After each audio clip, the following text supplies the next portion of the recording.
When you think about cybersecurity, you're probably picturing hackers, right? The bad guys on the outside trying to get in. But what if I told you the most damaging conflict is actually a civil war, happening right inside our digital fortresses? You know, every single day, every time you check your email or log into your bank account, there's this invisible war being fought. A whole army of people working behind the scenes, fighting off a constant barrage of attacks just to keep our digital lives from falling apart. The thing is, the biggest vulnerability might not be a clever piece of code or some hacker genius. It might be the people. What if the real danger, the real crack in the armor, is a deep, fundamental conflict between the very people who are supposed to be protecting us?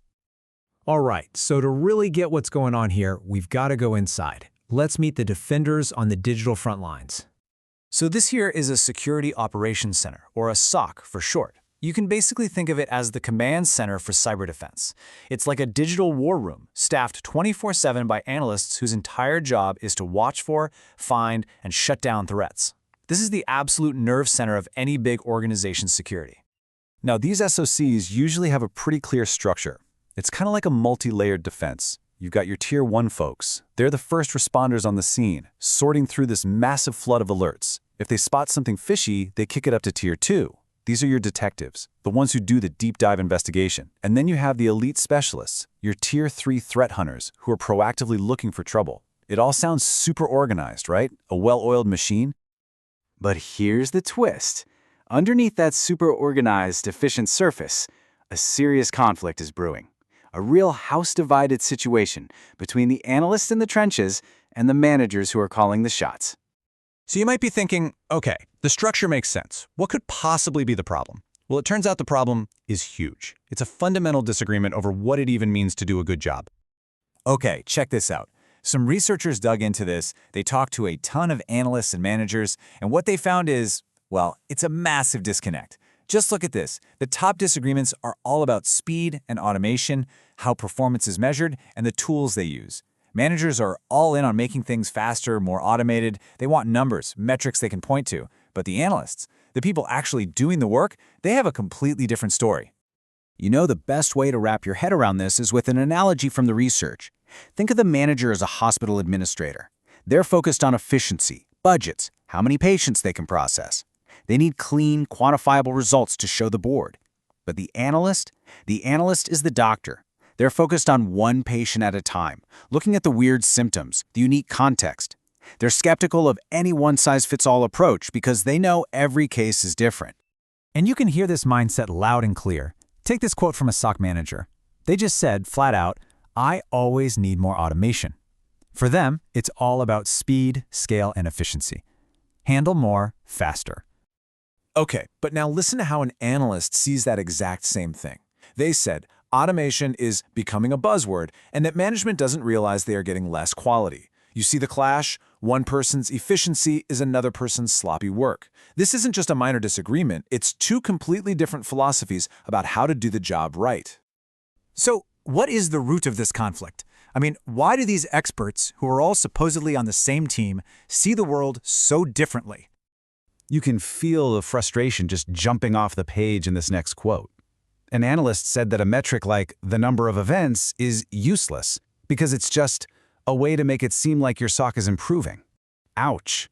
They're basically saying the way they're being measured is a sham. It's about looking good on paper, not about actually being secure. And this is where things get really interesting. To understand this fight, you have to understand the real meaning of just one single word. Okay, so what is risk, really? It sounds simple, but it's not. It turns out this whole secret debate happening inside our security centers is actually a mini version of a huge scientific debate that's been going on for decades. See, when risk scientists talk about risk, they don't just mean the chance of something bad happening.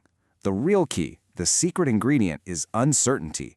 Risk isn't just about the consequences, it's about the uncertainty of those consequences. It's a measure of what we don't know. And here's the kicker. Nobody agrees on the best way to measure it. I mean, how do you measure risk? The classic way is just probability times consequence. Simple math. Or maybe you focus on the expected losses over time.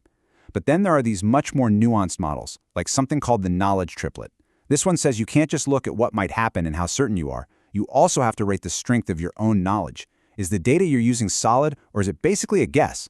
That changes everything. And boom, that brings us right back to our Civil War.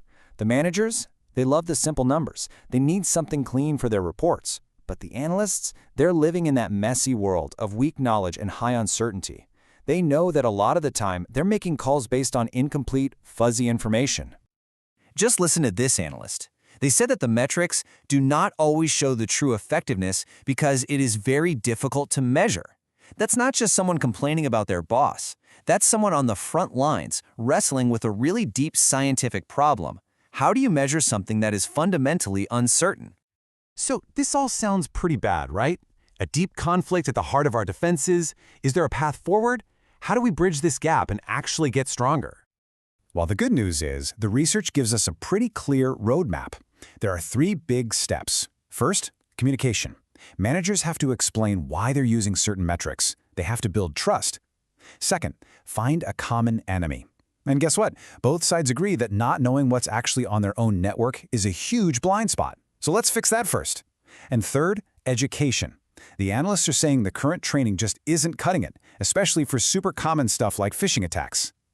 And really, that's the crucial point here. The greatest challenges in cybersecurity.